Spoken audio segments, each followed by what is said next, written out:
Prosecution brings up the state of mind of George Zimmerman, the state of mind of Trayvon Martin. Your reaction to that? Well, I think the strategy that Marc O'Mara and the defense team is using is nothing new. It's the strategy of vilify the victim to try to justify the heinous act committed by the defendant. You really have to ask yourself, what are they trying to say? Is it justified that George Zimmerman killed Trayvon because of the way he looked?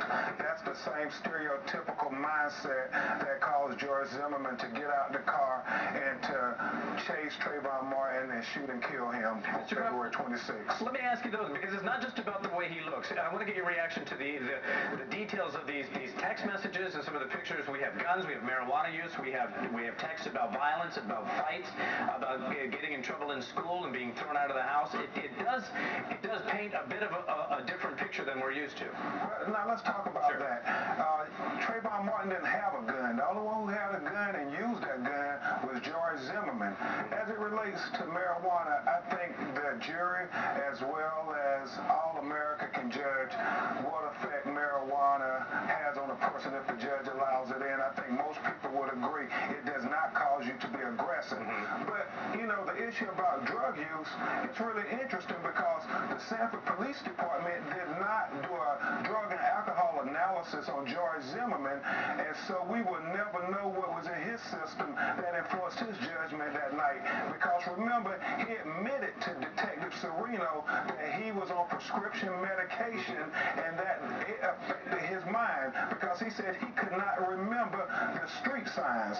Now, we don't believe that. We think he got out of that car based on the objective evidence that we hear on that 911 tape, and that is, he said, these a-holes always get away, and that's when he got out of that car to chase Trayvon Martin.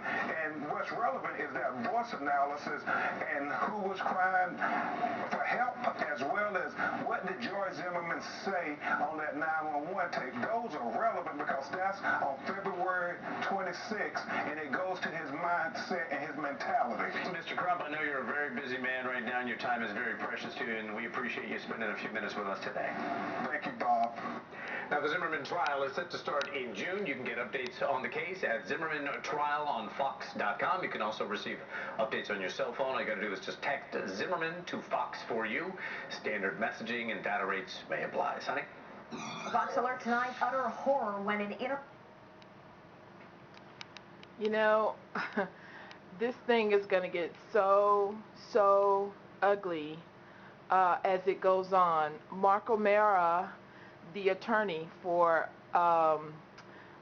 GZ, George Zimmerman, is coming out and put those pictures out and says, you know, of course he has to put them out, you know, as part of discovery, and if he didn't do that, people were going to ask why he didn't put them out. Trying to, you know, muddy the water and make it appear that Trayvon was this horrible kid. It's going to come a time that the victim, as it is just like in rape cases, you have to defend yourself, your honor. You're already in a weakened state. Now this child is dead, and his character is being maligned by these people. This man had no business getting out of his truck, this rent-a-cop.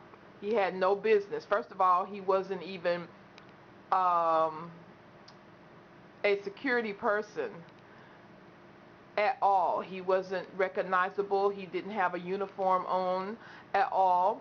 And anyone with a person his size coming after them or walking behind them, or, I mean, he had no business saying anything to this young man whatsoever. He is not an authority. And then to turn around and say it was self-defense. Had it been a full-grown man, he would not have approached that person. My son, and I discussed it with him, and was and is 6'3", and 225 pounds or so, and is a personal trainer. And there is no way in the world that the outcome would be like it is with poor Trayvon. So, and a lot of other brothers, it just wouldn't be the same. My heart goes out to the family that they are constantly reminded, and other families too, because other family members are going through some of the same things that Trayvon's mom and dad are going through. They're constantly being reminded of the disparity of the justice system, and also some of the disparities that goes on in the minds of this nation, actually, that we must live through every day. We have to live through kind of like a social, like we're bisocial, it's kind of a schizophrenic type lifestyle. We're in the world but not of it. We're in America but not of it, kind of thing. And people can say what they want to say. White people, you can say what you want to say. I don't really care.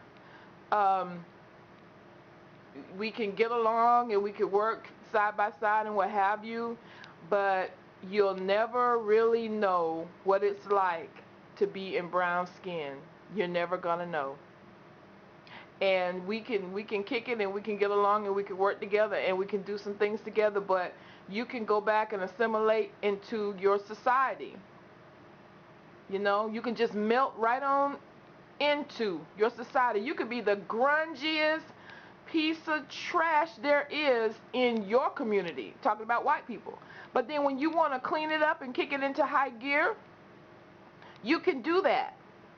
And then merge back into and move on up the ladder into white society. Okay?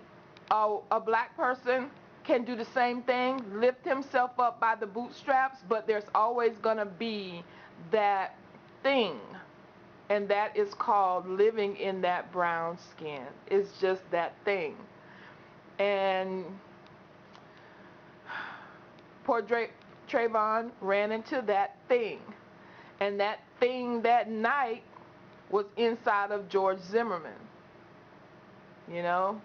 It rears its ugly head, and they're trying to put some of the ugliness aside. It comes out from time to time. They bring those pictures up so they can incite people again. And thank goodness for the young people, that came out in droves to support it and bring out the millions and millions of signatures and marches and this and that, and it's just such a blessing to see. That's who's going to change things, because they're not afraid to think outside of the box.